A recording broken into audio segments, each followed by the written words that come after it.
Perkenalkan, nama saya Anugrah Rungkat, NIM 210811020116. Pembahasan pertama yaitu hakikat manajemen. Manajemen menurut KBBI, Kamus Besar Bahasa Indonesia, adalah orang yang mengatur pekerjaan atau kerja bersama di antara berbagai kelompok atau sejumlah orang untuk mencapai sasaran.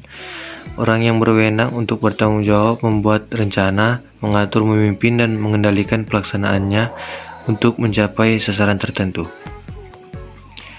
Menurut Kamus Besar Bahasa Indonesia, manajer adalah orang yang mengatur suatu pekerjaan atau kerjasama di antara berbagai kelompok atau sejumlah orang untuk pencapaian sasaran. Orang yang berwenang dan bertanggung jawab untuk membuat rencana, mengatur, pemimpin, dan mengendalikan pelaksanaannya untuk mencapai sasaran tertentu. Fungsi manajemen yang dikombinasikan: forecasting, planning, organizing, staffing, commanding, leading, coordinating,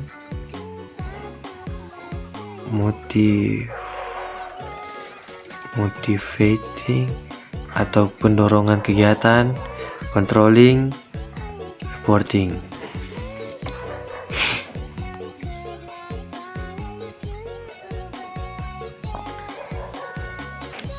Keterampilan manajemen: keterampilan konseptual, keterampilan berhubungan dengan orang lain, keterampilan teknis.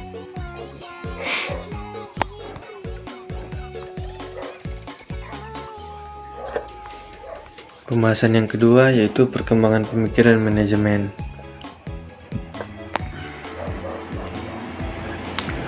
Perkembangan teori manajemen dimulai dari teori manajemen klasik dengan pemikiran manajemen ilmiah dari Taylor dan Maya. Manajemen ilmiah menekankan pada upaya menemukan metode terbaik untuk melakukan tugas manajemen secara ilmiah, sedangkan teori organisasi klasik menekankan pada kebutuhan mengelola organisasi yang kompleks yang memfokuskan pada upaya menetapkan dan menerapkan prinsip dan keterampilan yang mendasari manajemen yang efektif. Lingkungan manajerial adalah lingkungan yang mampu mempengaruhi kinerja manajer dalam organisasi. Pemikiran manajer yang paling mutakhir seperti manajemen kontingensi dan manajemen kualitas menghendaki fokuskannya kinerja manajer pada aspek lingkungan yang selalu berubah dan orientasi pada kepuasan pelanggan.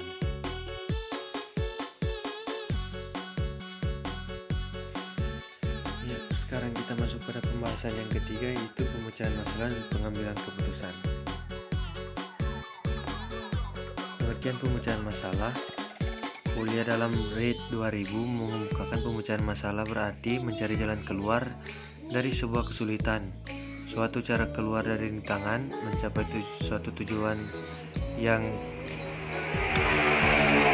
tidak seketika dapat dimengerti. Pemecahan masalah juga merupakan aktivitas berpikir yang diarahkan untuk menemukan jawaban atas permasalahan yang meliputi pembentukan respon dan seleksi atas berbagai kemungkinan respon.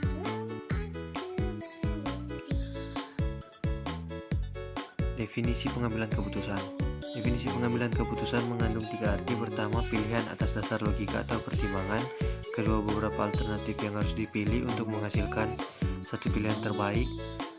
Sementara arti yang ketiga, tujuan yang ingin dicapai dari keputusan tersebut. Maka pengertian teori pengambilan keputusan adalah suatu pemecahan masalah untuk memilih suatu alternatif dari beberapa pilihan alternatif yang tersedia.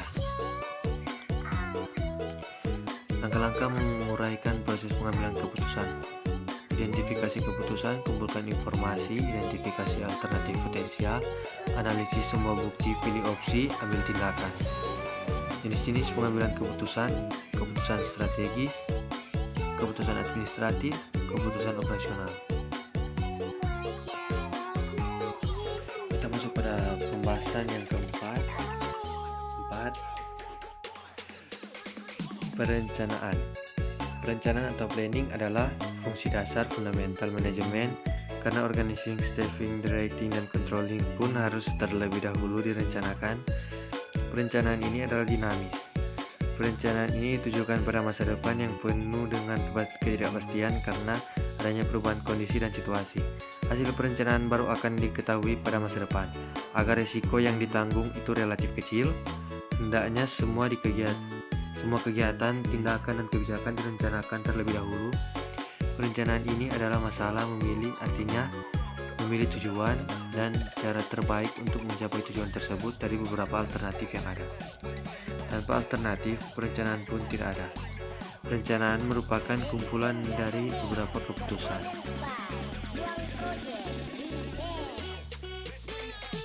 Kesimpulan, perencanaan merupakan tahapan paling penting dari suatu fungsi manajemen, terutama dalam menghadapi lingkungan eksternal yang berubah dinamis dalam era globalisasi ini.